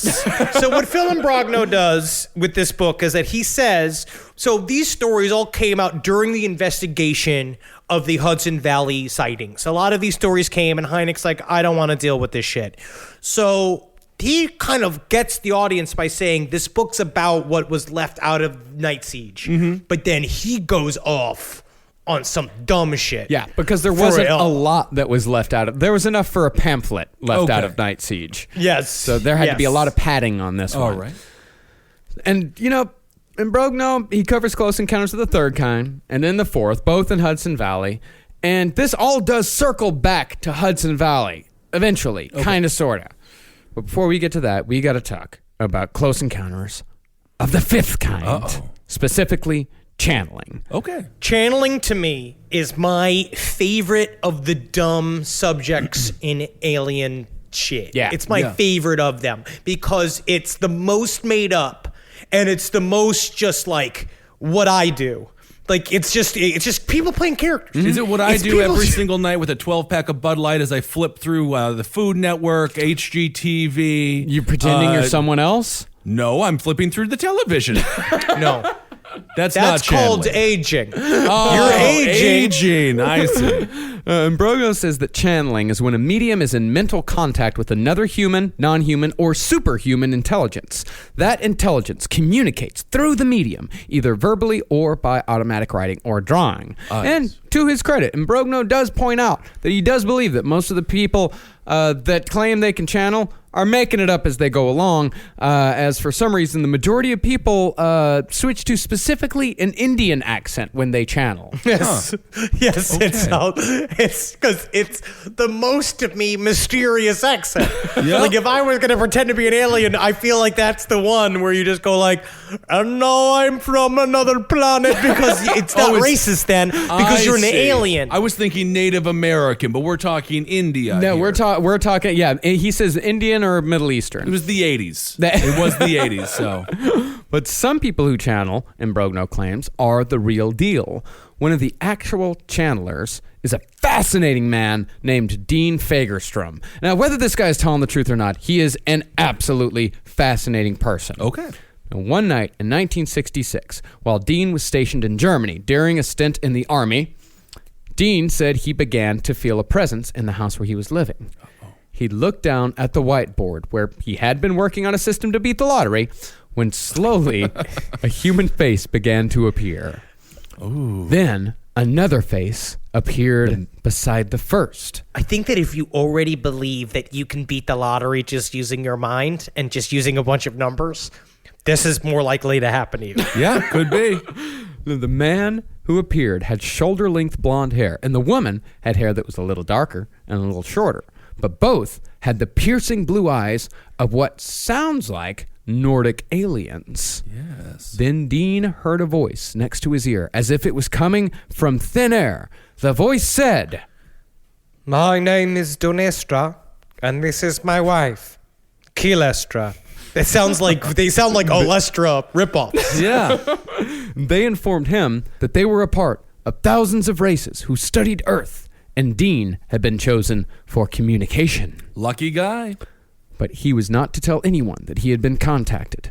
As proof of their existence, though, they flew a ship outside his window, performing astounding maneuvers and amazing tricks. You got a show. Wow. Think about how cool that is. I wish I could do that, like, if I promised you guys something, like we're going to go see a thing or I owe you something, and then in order to show you that you can believe me, I just send a UFO at you, and you guys just go, whoa, boy, cool. But after that, it was all quiet for a year, until Dean returned to, interestingly, the Hudson Valley town of Brewster, New York. Wow.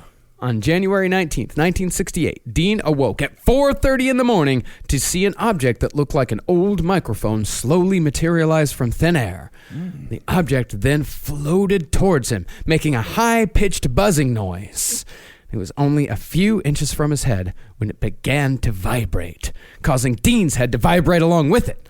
This went on for a few minutes until finally the object disappeared and Dean passed out. Ooh. And when Dean awoke the next morning, he discovered he had a new talent. Within 3 days, Dean said he had drawn 32 intricate, honestly beautiful diagrams of alien machinery with no true idea of what they were or how exactly he was suddenly able to draw them. Very cool. It's pretty sweet, and they look pretty cool. And he said that he would look at a piece of paper, like a piece of graph paper, and then blue dots would show up on it, and he would follow the dots, and then voices would tell him how to shadow it. It's cool. Yeah, he's a real artist. Yeah, he really is. Yeah, he was informed that it had all come from Donestra. For years, the two communicated, so much so that Dean wrote 2 500-page manuscripts about their conversations, the Book of Solarian and the Celestial Citizen, both unfortunately unpublished. You don't understand. There have been a new version of it with a new channeler by a guy named Jacob M. Drake that wrote a book called The Many Worlds of the Solarians, because that's the world where they came from, Donestra and Calestra. They came from Solaria, and so there's a bunch of people they're talking to. So your ignorance, I guess, can be forgiven for now. All right. Well, eventually, though, the drawings would end up in the hands of Phil Imbrogno, At some point in the 80s, I think, as the timelines in Contact of the Fifth Kind are pretty fuzzy, Phil discovered Dean and started meeting with him. During one meeting, the two were discussing the drawings when Dean stopped short and went silent for about a minute. And when he came to, he told Phil that Dinestra had just visited and had instructed him to turn over the drawings to Phil for safekeeping. And Dean told him, quote, You will know what to do with them when the time comes.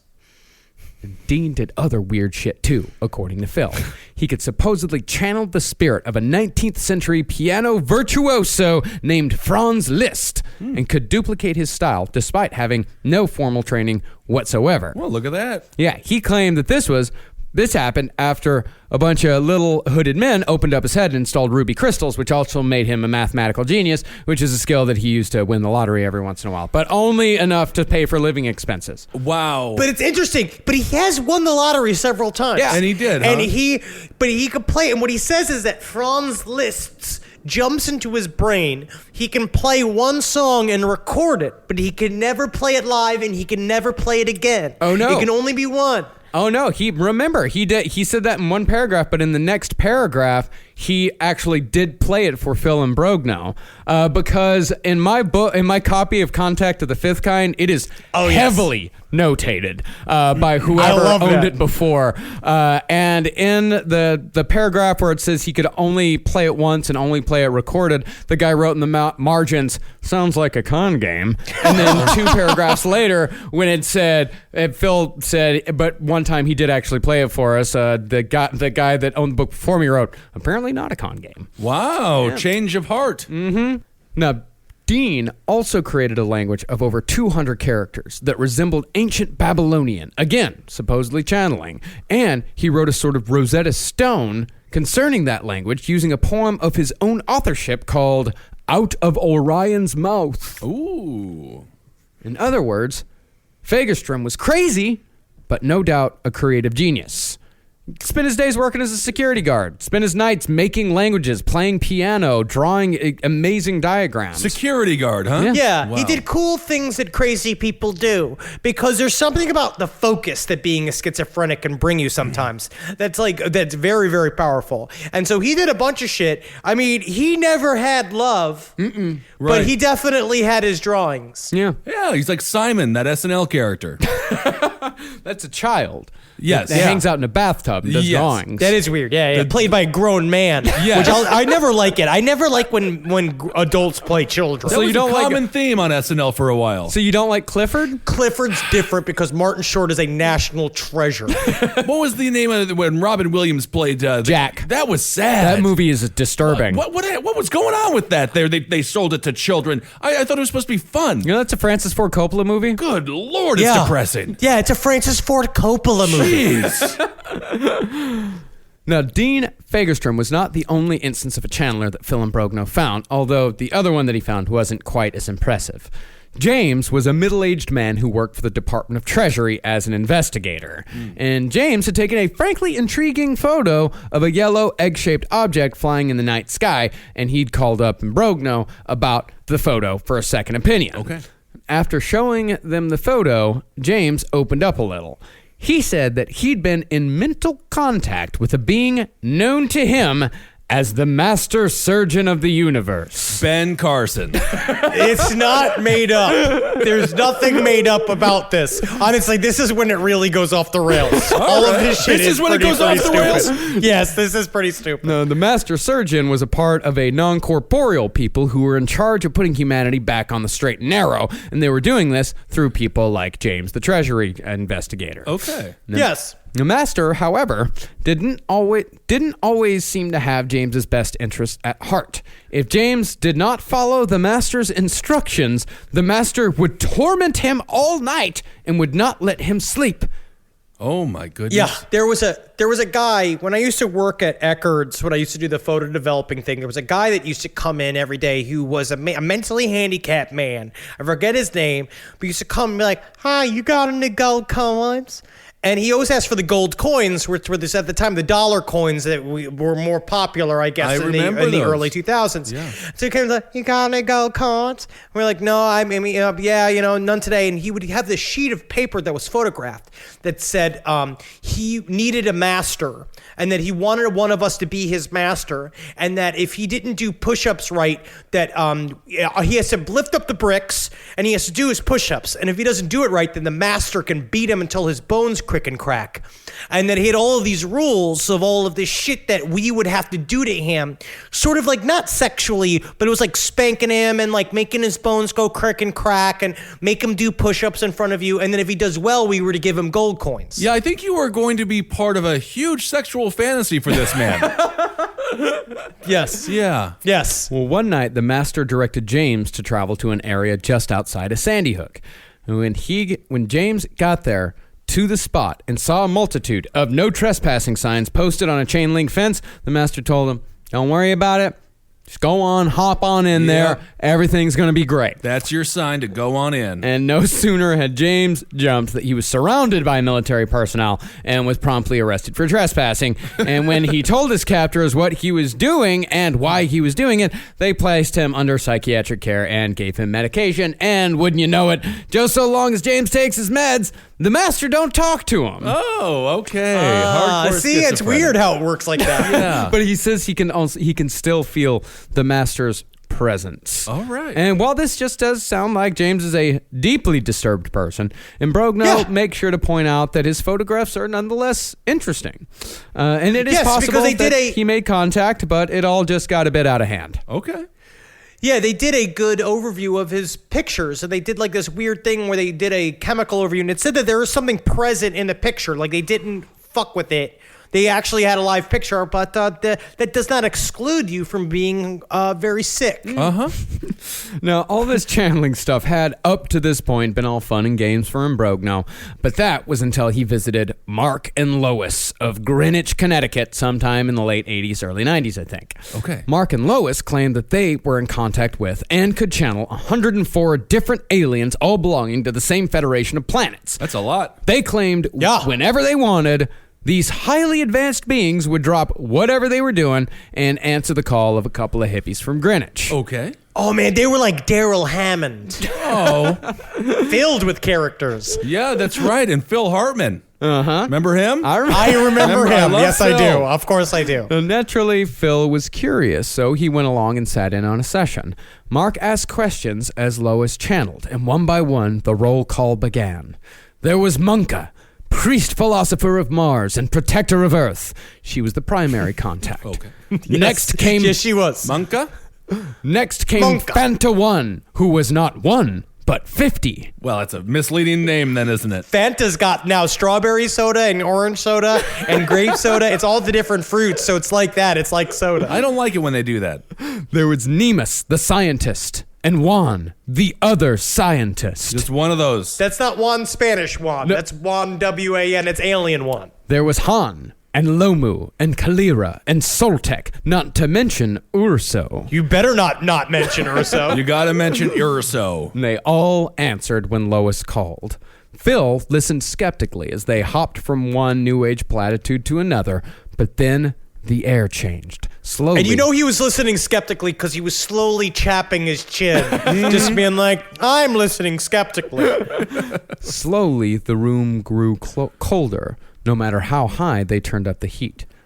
The dog started growling, and the energy drained from the room.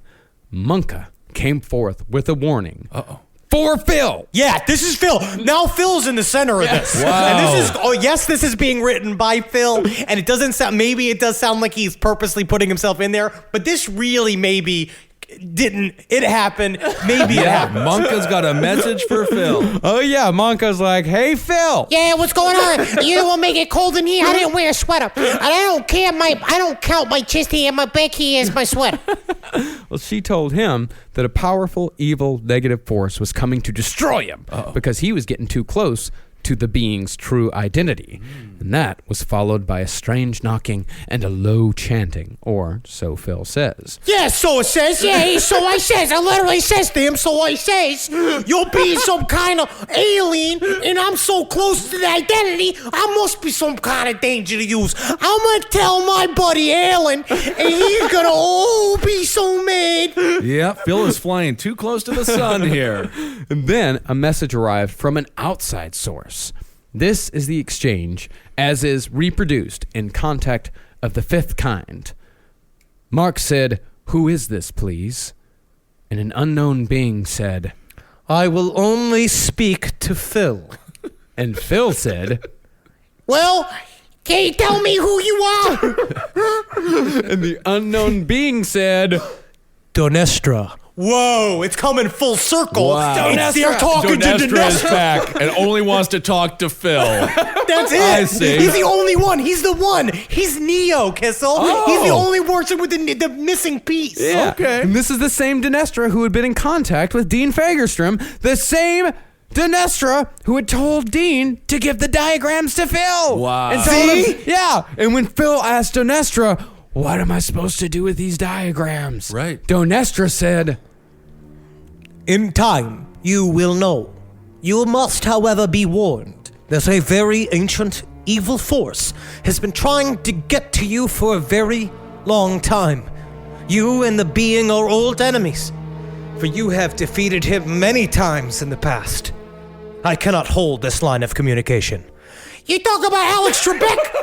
Alex Trebek saying all those things I don't know. I know for a fact you give me some books I can read about what you're saying. I know the answers in the books.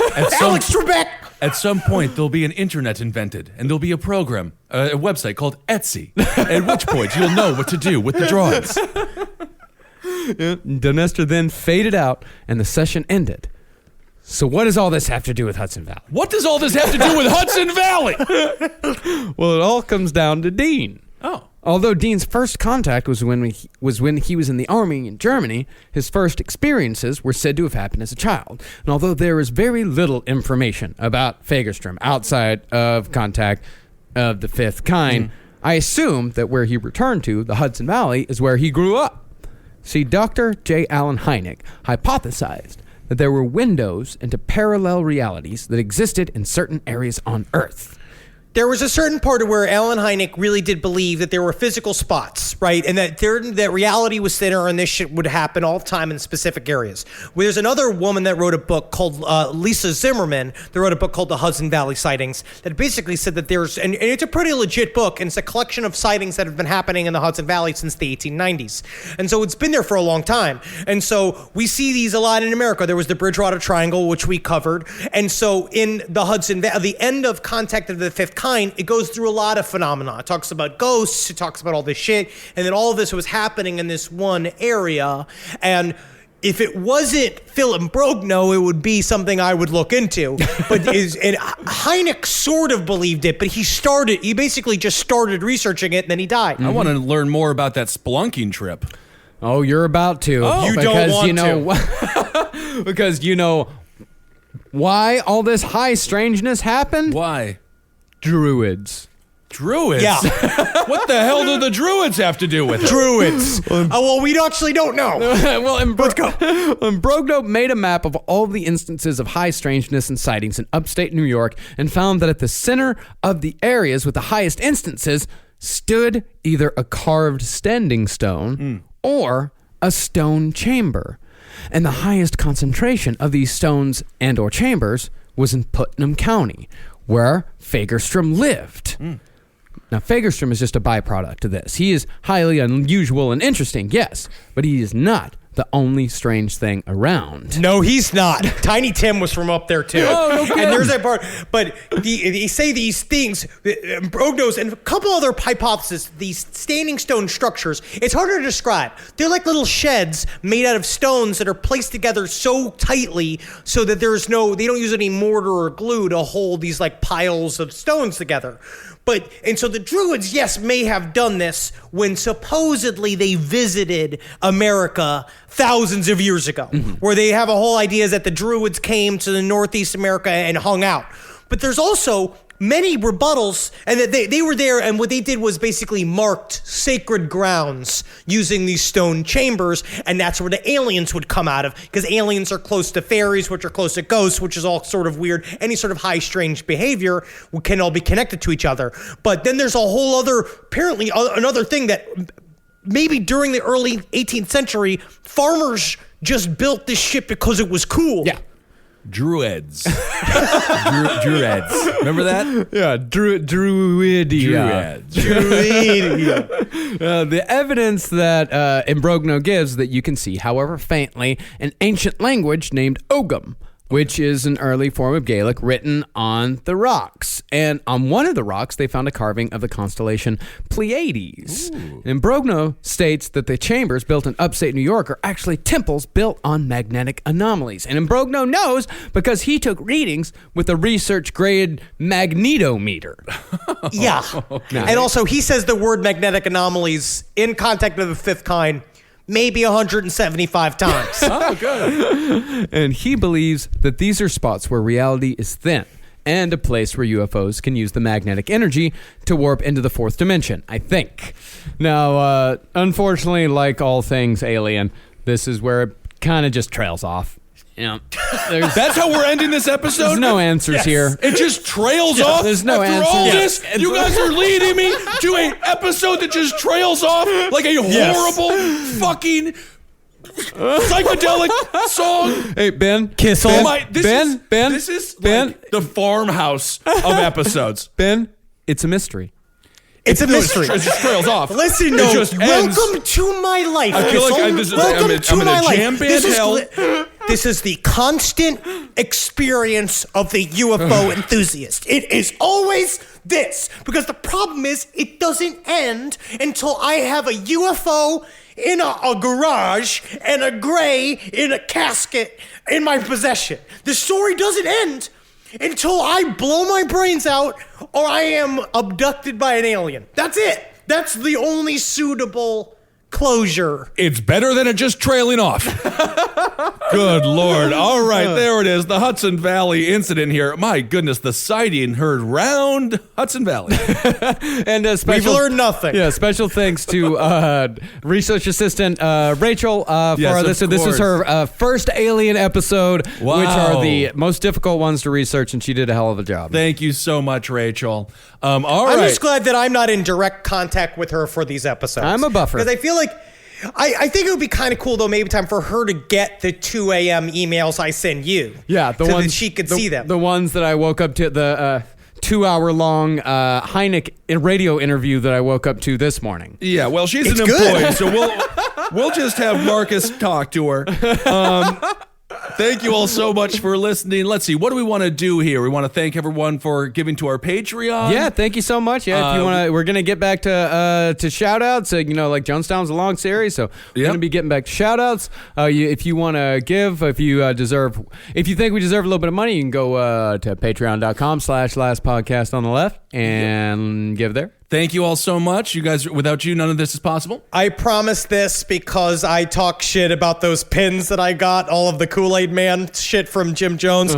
Go check out the bleakshop.bigcartel.com. They sell all of those Kool-Aid Man pins if you want to go take a look at them. But just know, It is flavor. you'll be wrong. Yeah, it is Flavor Aid. Let's try to keep it accurate to the facts here.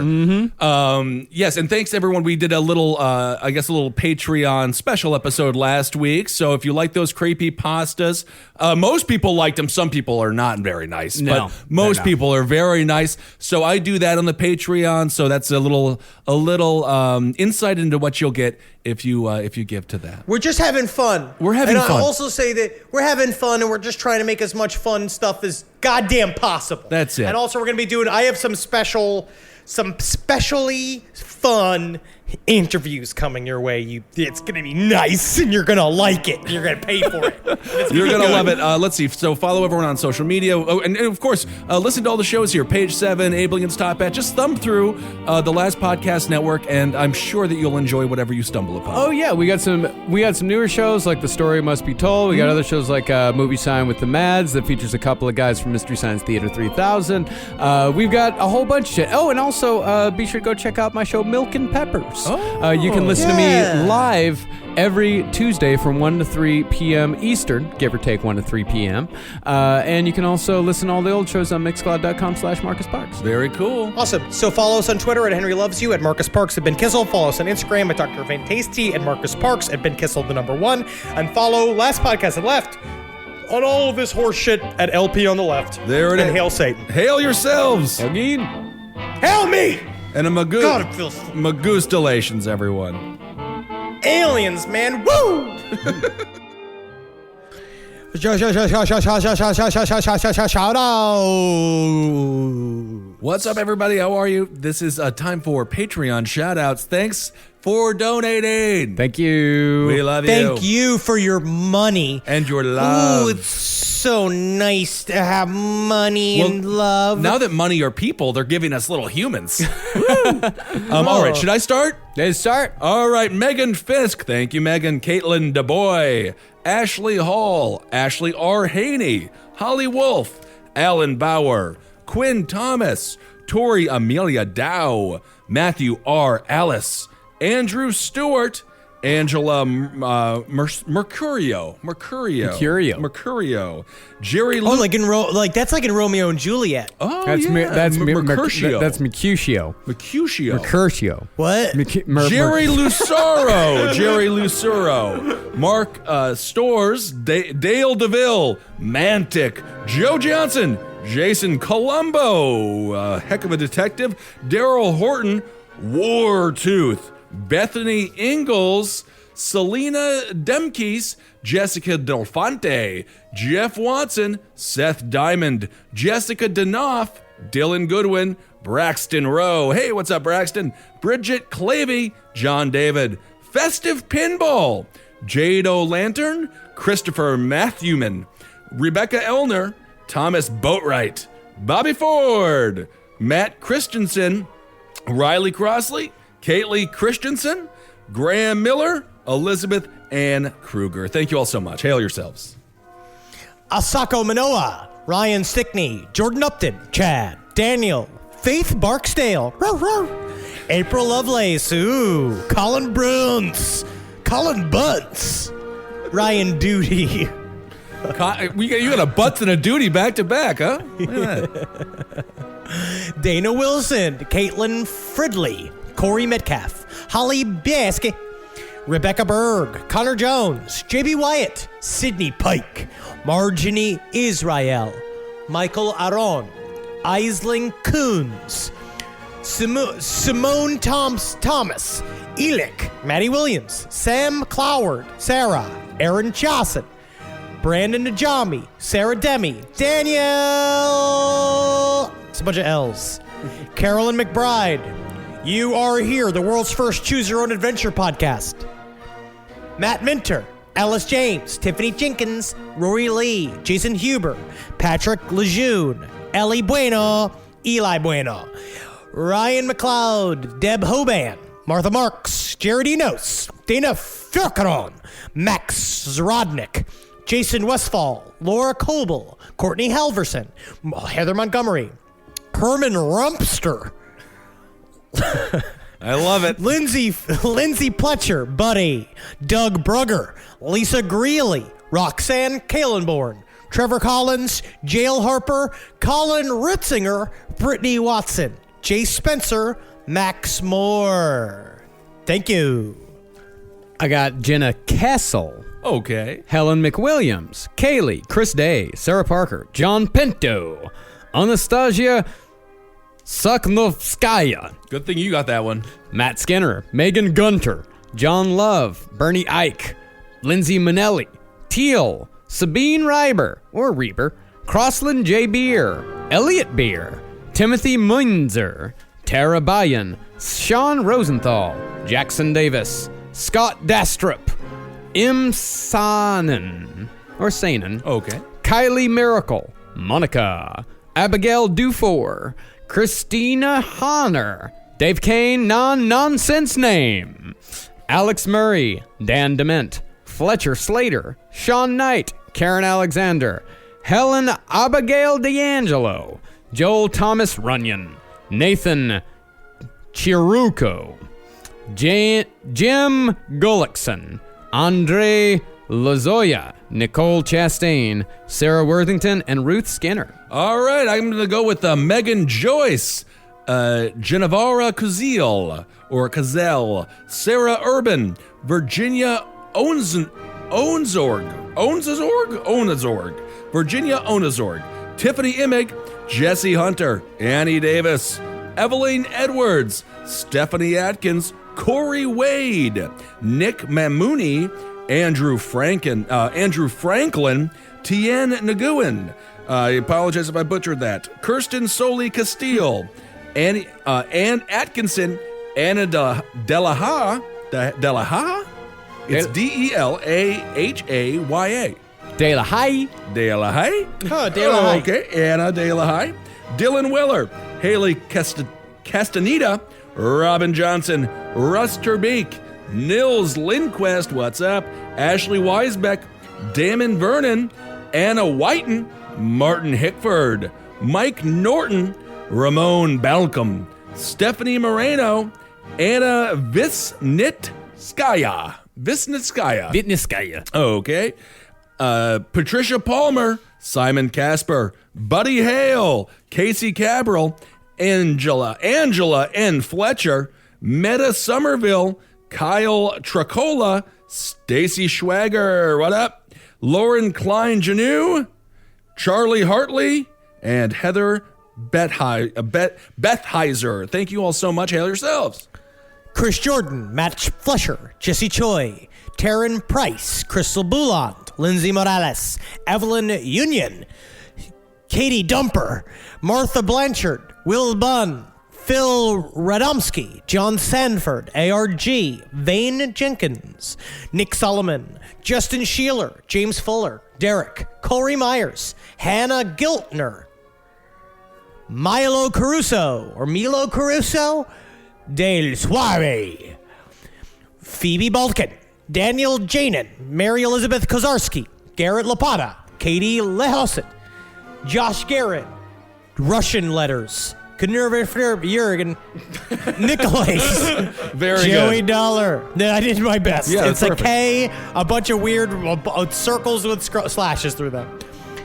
Joey Dollar, Lily Farmer, Clinton Miller, Claire Haynes, Gruffy, Lynn Yusu, Astor Reed, Vanessa Davies, Tyler Trail, Amanda Morse.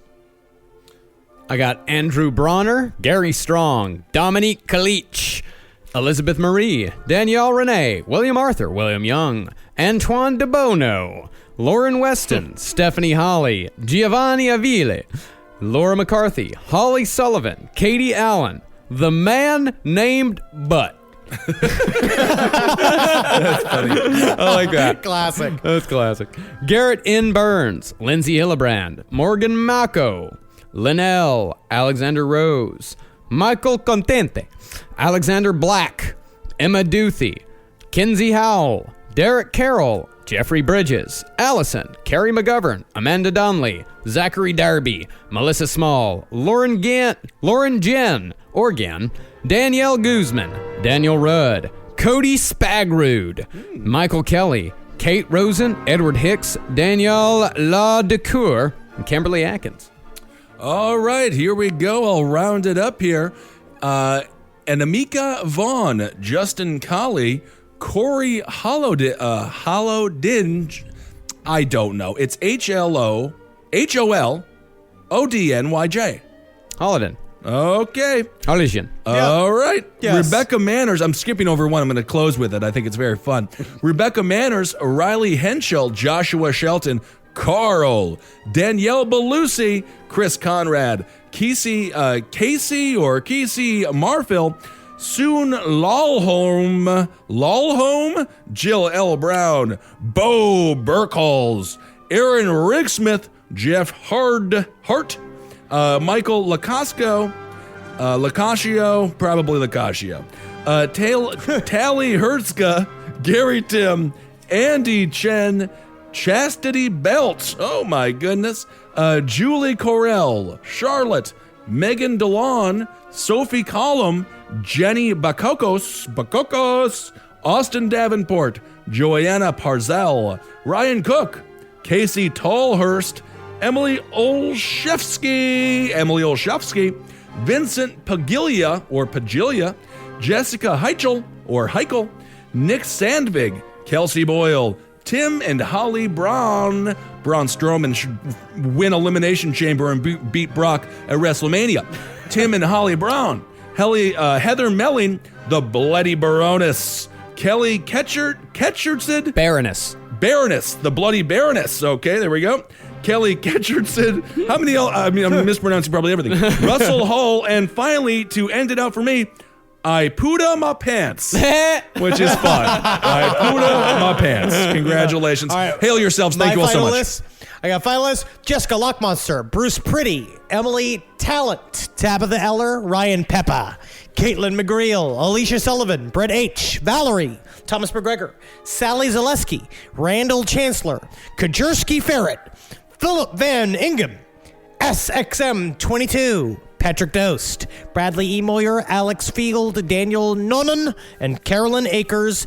Thank you for your service. All right. Rounding it all out, I got Arthur Edmond, Jordan Ramos, Cameron Engel, Joshua Takak, Christina Sotelo, Marin Ortvit, Handley Zinsmaster, Jameson. These all sound like fake names. Oh, who knows? I mean, if there's fake names, These are always our fake. bots. You're exposing our bots, Marcus. Jameson Murphy, Dylan Kenyon, Marcus Lamb, Brianna Delaney, Ryan O'Keefe, Sierra Grange, Dustin Clark, Clara Brotherton, Quinn Shabao, Abigail Stuckless, Jody D. Gassari, Mark O'Malley, Brittany Buckhav, Jonathan Collum, Jonas Stuffsing Einarsson, Michalina Vaughn, Elizabeth Middleton, Brittany McDonald, Scott Quinn, Kelsey Schneider, Brad Keesley, Craig Berghofer, Kate Montagne, Garrett Hampton, Rob Skellhorn, Hallie E. Thomas,